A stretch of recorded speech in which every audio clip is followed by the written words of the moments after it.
جماعت اسلامی ڈسکا اور جماعت اسلامی یوتھ ڈسکا کے زیر اہتمام سانحہ قندوز کے خلاف احتجاجی ریلی نکالی گئی۔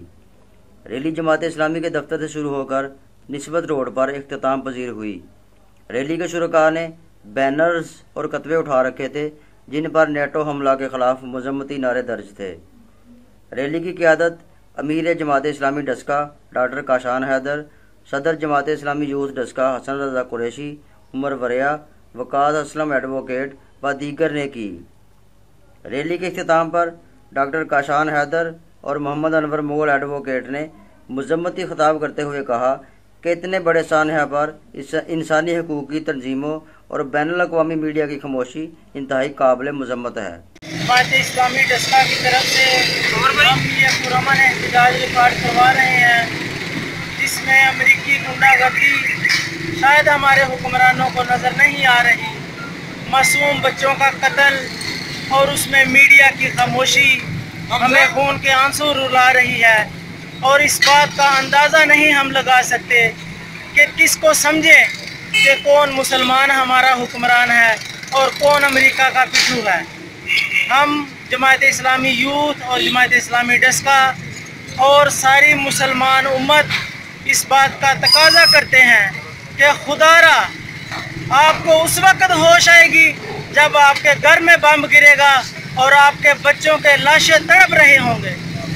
خدا را ہوش کے ناخن لے اور مسلمان بچوں کے حساب میں برابر کے شریک ہو۔ وما علینا الا البلاغ المبین۔ بسم اللہ الرحمن الرحیم۔ آج امت مسلمان لہو لہو ہے۔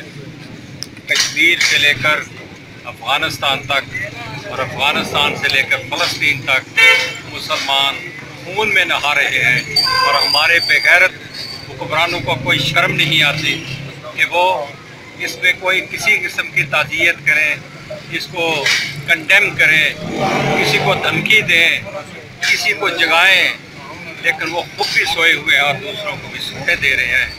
ہمیں اللہ تعالیٰ ان حکمرانوں سے نجات دے۔ پورے امت مسلمہ کے حکمران جو ہیں وہ اس قابل نہیں ہے کہ وہ حکمرانی کرے، کیونکہ ان کے جذبات ہمارے ساتھ نہیں دھڑکتے، ان کے جذبات امریکہ، روس اور دوسرے لوگوں کے ساتھ دھڑکتے ہیں۔ اور خود سعودی عرب کا یہ حال ہے کہ اس نے بھی اسرائیل کی حمایت کی ہے۔ بڑی شرم کی بات ہے۔ میں بڑے سخت الفاظ میں مذمت کرتا ہوں ان حکمرانوں کی، اور ہمارے دل جو ہیں وہ مسلمانوں کے ساتھ دھڑک رہے ہیں۔ ان معصوم بچوں کا کیا قصور تھا جن کو قرآن پاک حفظ کرنے کے بعد شہید کیا گیا؟ اور آج اگر یہ کسی گرجا گھر میں حملہ ہوتا، کسی گرجا گھر میں 10-20 لوگ جو ہے وہ مر جاتے تو پوری دنیا میں کوہرام مچ جاتا، لیکن یہ مسلمان تھے، یہ مسجد میں شہید ہوئے، انہوں نے قرآن حفظ کیا ہوا تھا، ان کا قصور یہی تھا۔ میں انہی الفاظ کے ساتھ آپ سے بات کرتا ہوں۔ محمد امین رضا، وائس آف ڈسکا۔